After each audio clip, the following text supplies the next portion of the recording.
The saloon doors swung open with a force that silenced the room.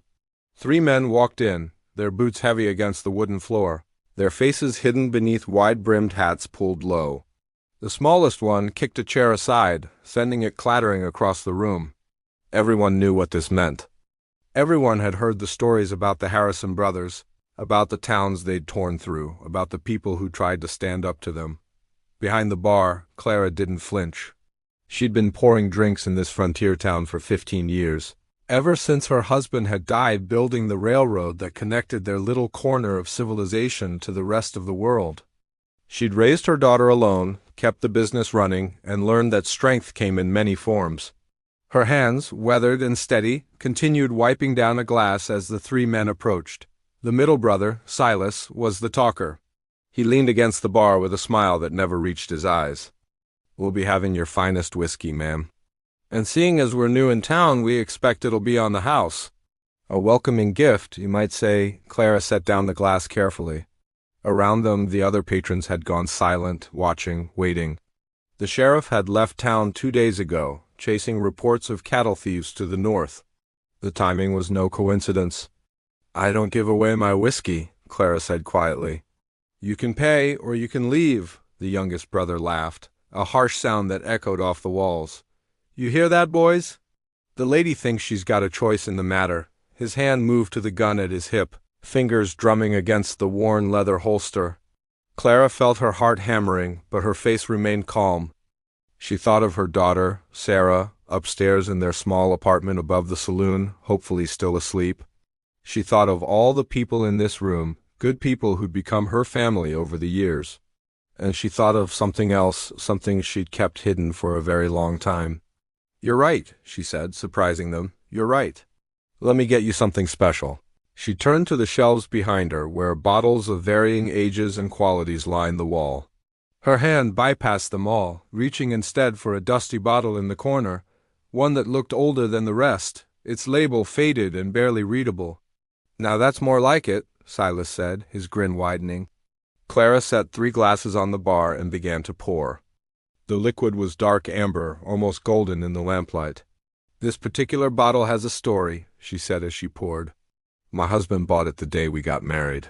He said we'd drink it together when we built something worth celebrating. But he died before that day came." She filled the glasses to the rim. The brothers watched, greed and impatience flickering in their eyes.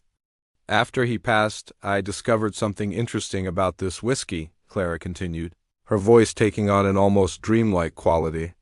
"The man who sold it to him was a traveling merchant, a strange fellow who claimed the bottle held something special. He said it had a way of giving people exactly what they deserved." The oldest brother, who hadn't spoken yet, grabbed his glass. "Enough with the stories, woman. We didn't come here for fairy tales." Clara's expression didn't change. "No, I suppose you didn't. But that merchant told my husband one more thing. He said whoever drinks from this bottle drinks to their fate. Good men find fortune. Bad men find something else entirely." "Superstitious nonsense," Silas scoffed, but there was uncertainty in his voice now. "Maybe," Clara said. She picked up the bottle and poured herself a glass, smaller than theirs. "But I'm willing to drink to it, are you?" She raised her glass. "Drink up? It's on the house for dead men." The words hung in the air like a curse. For a moment nobody moved. His brothers, not wanting to appear weak, followed suit. Clara brought her glass to her lips but didn't drink. She didn't need to, because the bottle contained nothing but her finest whiskey, 20 years old and smooth as silk. There was no curse, no magic, no merchant's spell.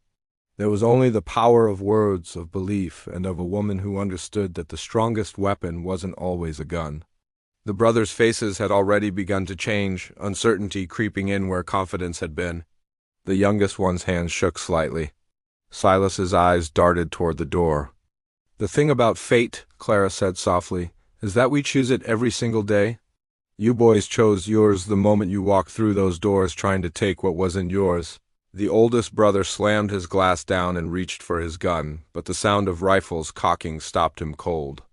Around the room, men had stood up, customers Clara had served for years, friends who'd been waiting for her signal. The bartender didn't rule alone. She was part of something larger, a community that protected its own. The Harrison brothers left town that night, escorted by men on horseback who made sure they kept riding. Clara watched from her window, her daughter safe beside her, and knew that sometimes the greatest strength was simply refusing to be afraid.